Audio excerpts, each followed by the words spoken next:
The situation surrounding the disappearance of Nancy Guthrie, the 84-year-old mother of well-known television personality Savannah Guthrie, has drawn significant attention due to the alarming circumstances involved. Authorities investigating the case have expressed strong beliefs that Nancy did not simply wander away or leave her residence voluntarily. Instead, evidence gathered from her home in Arizona points toward a deliberate act where she was removed against her will. This has led investigators to classify the incident as a potential abduction or kidnapping, treating the property itself as an active crime scene. Nancy resides in a quiet area in the Tucson region of Arizona, a place typically associated with peaceful retirement living rather than criminal activity. She was last known to be at her home during the evening hours, and by the following day, family members raised concerns after failing to reach her or confirm her safety. When officials arrived to check on her welfare, what they discovered shifted the perspective from a routine missing person report to something far more serious. The home showed signs that something unusual had occurred, and Nancy's own physical condition played a key role in this assessment. At her advanced age, she faces considerable limitations in mobility, relying on assistance for everyday movements. The idea that she could have exited the house independently, perhaps walking out into the surrounding area on her own, was quickly dismissed as implausible. Law enforcement spokespeople have been direct in their statements, emphasizing that the evidence does not support any scenario of voluntary departure. One official explicitly stated a belief in abduction, noting that Nancy did not walk away from the location and did not leave willingly. The phrase "taken against her will" has been repeated, encompassing possibilities such as kidnapping or forcible removal.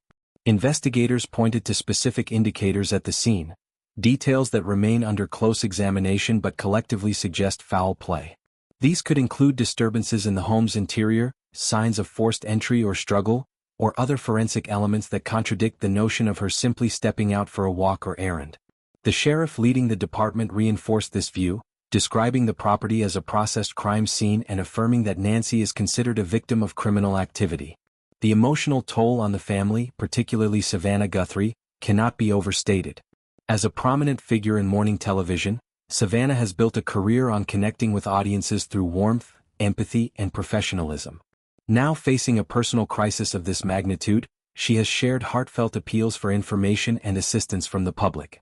Her messages convey deep worry and a desperate hope for her mother's safe return, urging anyone with knowledge to come forward immediately. The broader community has responded with concern, as stories of elderly individuals going missing often evoke widespread sympathy and calls for vigilance. Investigators continue to explore every avenue, from canvassing neighbors for potential eyewitness accounts to reviewing any available surveillance footage in the vicinity. The timeline of events is being meticulously reconstructed. Nancy was present at home in the late evening, and by midday the next day her absence became apparent. The gap in between has become the focal point, with theories centering on an overnight intrusion.